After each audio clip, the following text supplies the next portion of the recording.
Laga viral aksi siswa SMK Negeri 1 Saleh, Kabupaten Rembang yang berani mengadukan aksi pungutan liar atau pungli di lingkungan sekolahnya kepada Gubernur Jawa Tengah Ganjar Pranowo. Di depan Capres 2024 itu, si siswa mengungkapkan bahwa bayaran itu disebut infak sejumlah Rp300.000 dibayarkan saat kenaikan kelas. Hal tersebut diungkap saat Ganjar Pranowo sedang berbincang dengan sejumlah siswa di sebuah acara pada Rabu 10 Juli 2023.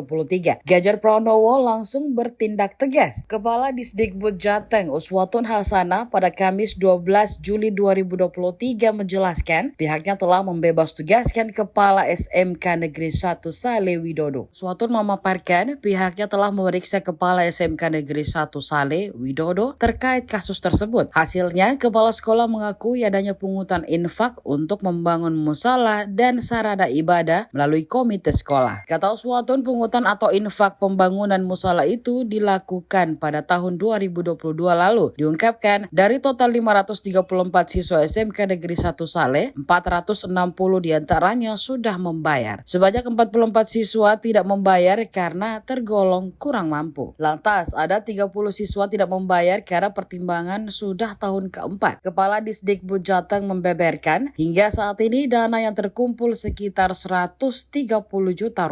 Dana tersebut telah digunakan pada tahun 2022 lalu untuk membangun musola. Terkini, pembangunan musola sampai saat ini sudah mencapai 40%. Meski begitu, Uswatun menuturkan bagaimana berpedoman pada surat edaran Kepala Disdikbud Jateng, segala bentuk pungutan yang dilakukan SMA, SMK, dan SLB negeri di Jawa Tengah adalah termasuk pelanggaran kepatuhan atau kedisiplinan. Terlebih lagi, semua kepala sekolah sudah menandatangani fakta integritas terkait hal tersebut. Sekolahnya bayar? Bayar untuk uang gedung. Hah? Uang gedung. SMK negeri? Hah? Infak. SMK negeri? Iya. SMK? Iya. Oh, oke. Infaknya berapa? Setiap naik kelas beda. Ya, kamu berapa terakhir? 300. Oke. Ini ciri-ciri, bener ya?